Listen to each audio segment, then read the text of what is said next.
Welcome to Aging Gayfully. We're about adventure, leisure, travel, being a citizen of the world, traveling to destinations, and being a part of the global community as we age and prosper in body, mind, and spirit.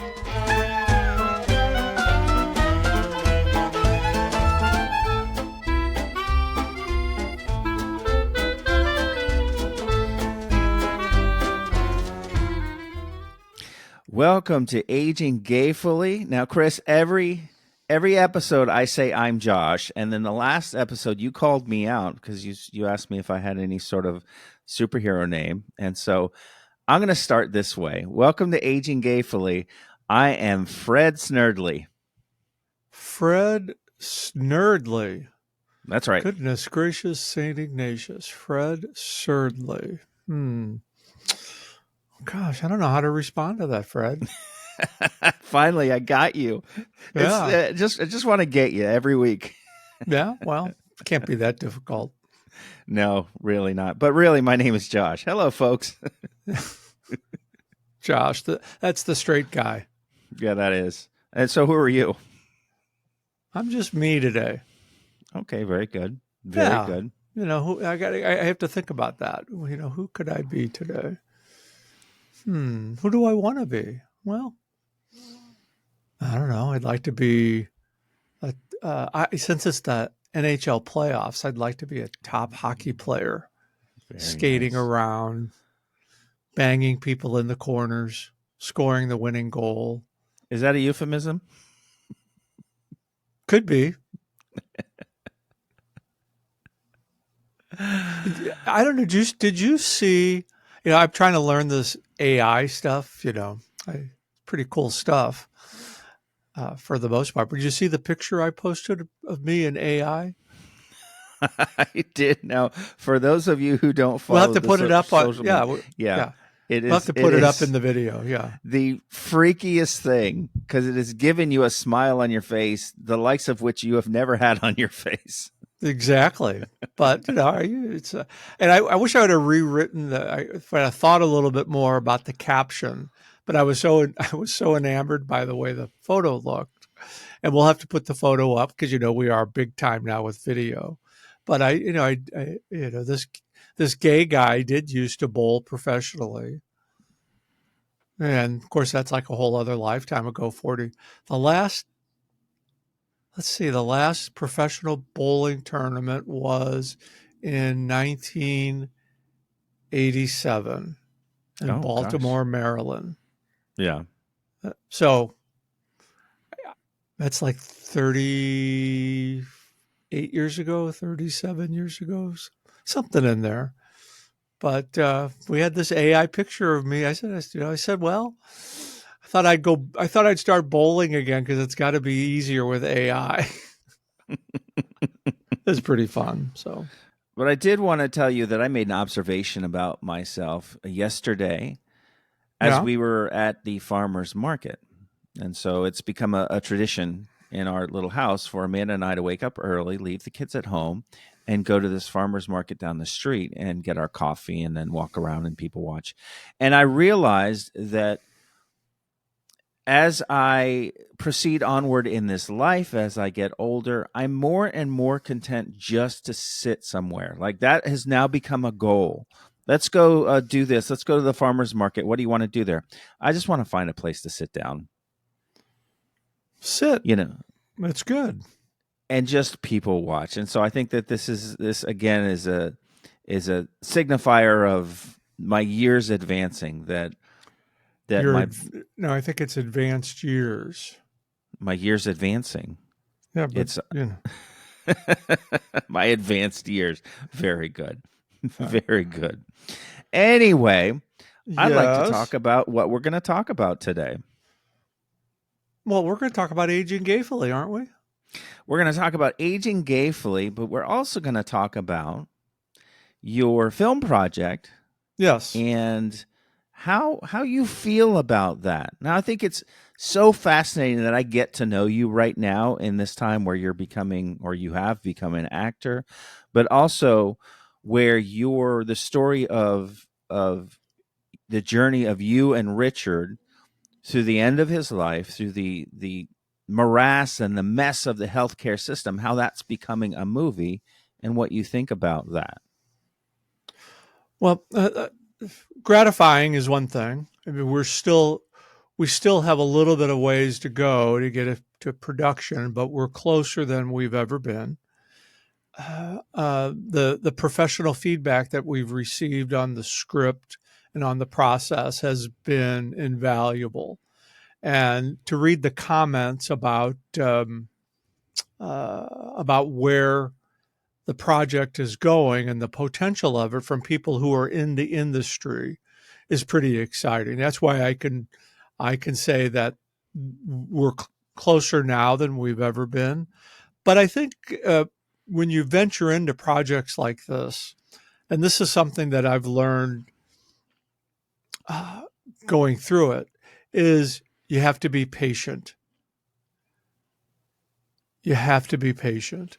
And if my motto of if you can dream it, you can do it was ever could ever be applied to a particular area, it's that in the entertainment industry. You've got to stay the course.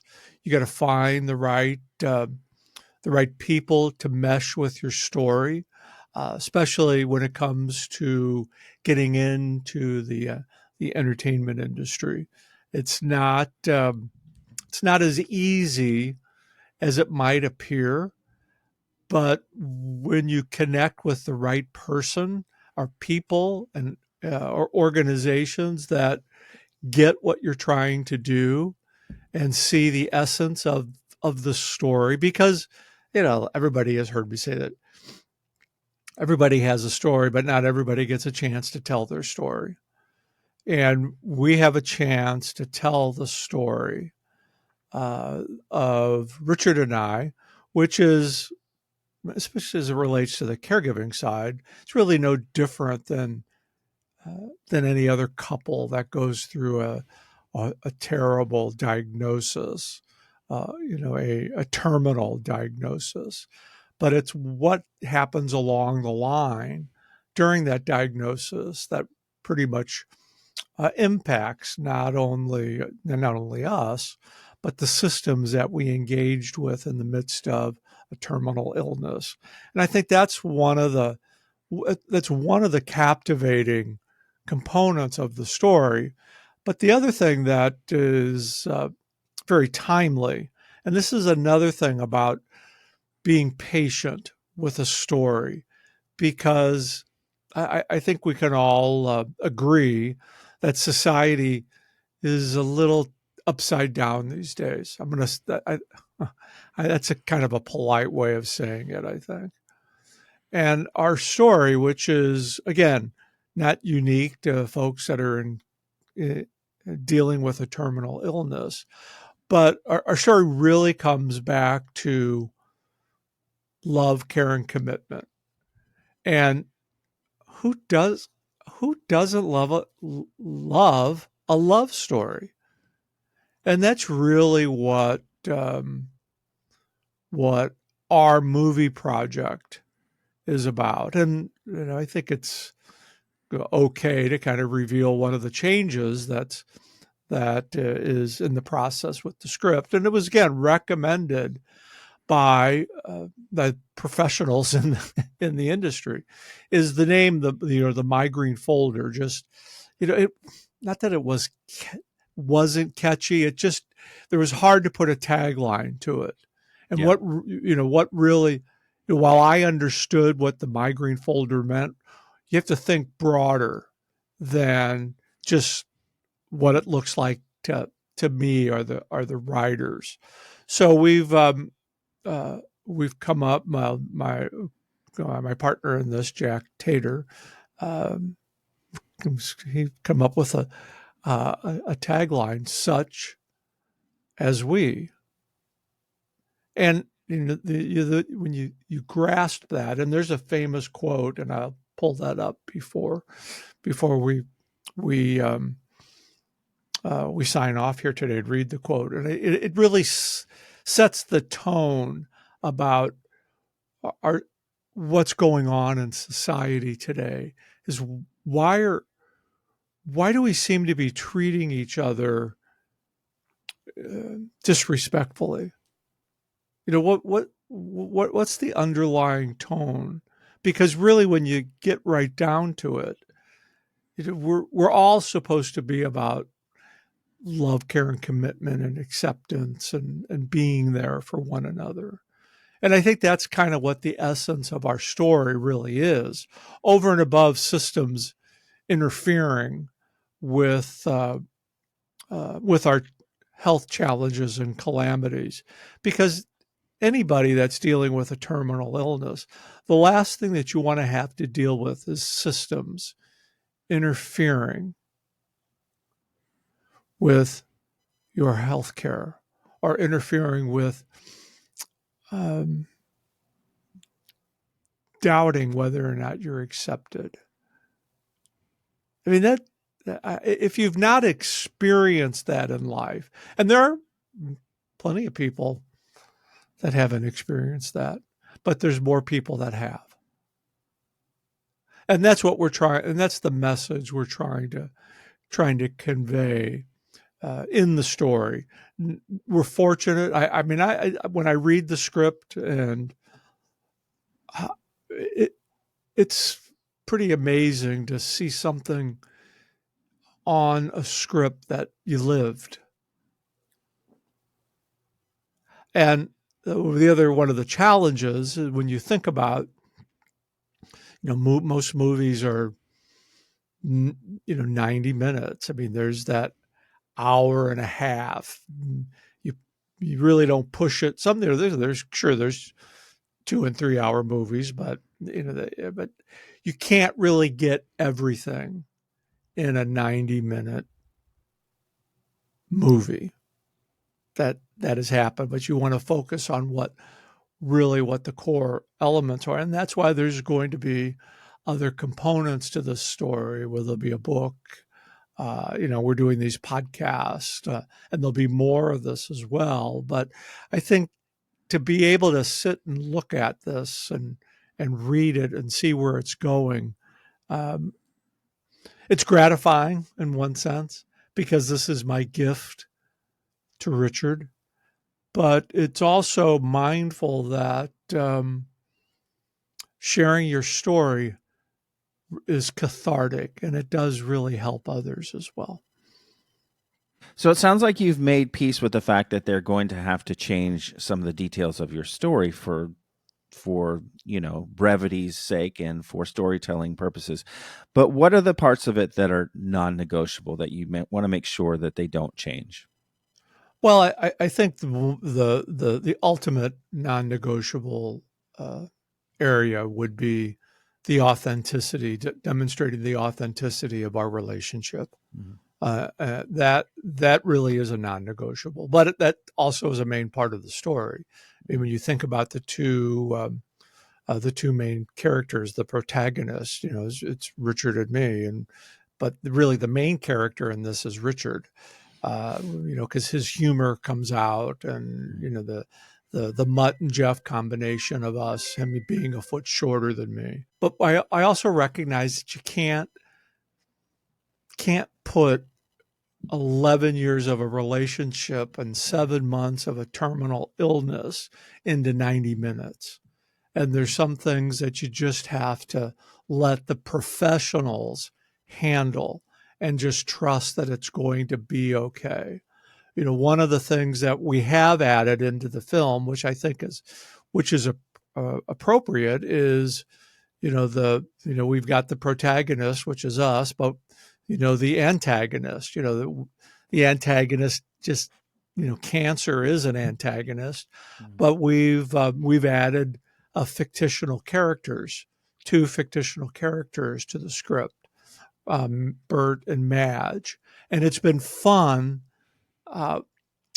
following their storyline and how they've interacted with us, and it also helps tell the story of how people in society who really don't know each other cross paths in the most delicate way, when two loving couples are faced with a terminal illness, and what do?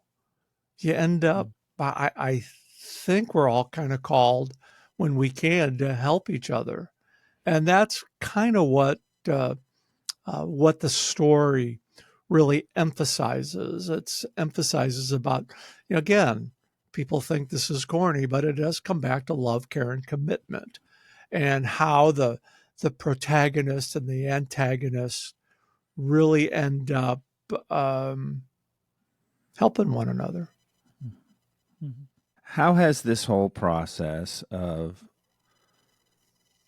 writing your story? I mean, you have certainly produced a lot of thoughts, and you've expressed yourself a lot, not just through the development of the script, but writing the story as you have in the blog beforehand and all these different things. But how is this process of you going back and remembering it and then putting it down on paper or on the computer or handing it off to other people, has that changed how you self remember what you went through or how you feel about it? Josh, there's a lot of mixed emotions in this question. Yeah. And I think most people know that I've stayed in the care community as an advocate after Richard made his life transition. But it's like a seesaw. I mean, you learn to love the people that you lose. You learn to love them differently. They're still a part of you. But on one side, this is my final act of caregiving for Richard. This is something he always wanted to work in theater. He was a theater buff, opera, music. I mean, he lived in Manhattan a majority of his life. So, for me, it is a way of giving back to him. But then on the other side of it, it's hard. It's hard revisiting it. Even after 11 years, it's hard because I can pretty much look at the calendar and know what happened at what day. So there's a part of me that how do I want to say this? I never want to forget it, but I don't want to live it every day. And getting in, especially the last 6-7 months where since really October, where we've connected with a production company who's showing great interest in taking on the film and knowing what we have to do to cross the T's and dot the I's to structure it in a way that a professional production company would ask you to do. Again, you have to go back and revisit all those. But on this other side of that, I've got trusted co-writers. It'd be hard just to turn it over to somebody else that you didn't know. But you have to pace yourself in working with it. There's times where your mindset is, I want to get right into this, but then after revisiting some of the painful days, you have to step aside from it a while. That's why patience really pays off in this process. There are films that have been made that have taken years in the making. Then all of a sudden the time is right. And that's really what's happened here. The time is right for our film to be made. And again, we're closer than we've been. This has been a 10-year project for me. And I'll keep talking about this until they throw me in the incinerator. That's how important this project is to me. Over and above everything else that I do, this is the most important project that I will work on the rest of my life. So one of the things that made me want to talk about this subject in this way was this whole idea of becoming a symbol for other people. Have you considered that and what that might mean? Is that you and your story, whether it's an audience of thousands, hundreds of thousands, or an audience of 20, that to someone, or hopefully to many people in that room watching that film, this story that you're telling of yours is going to kind of become theirs as well as they relate to it. And you and Richard will become symbolic of something larger. Have you put any thought into what that's going to be like? No, I haven't. It's kind of a surreal thought. Yeah, I really haven't. I just kind of go back to my experience as a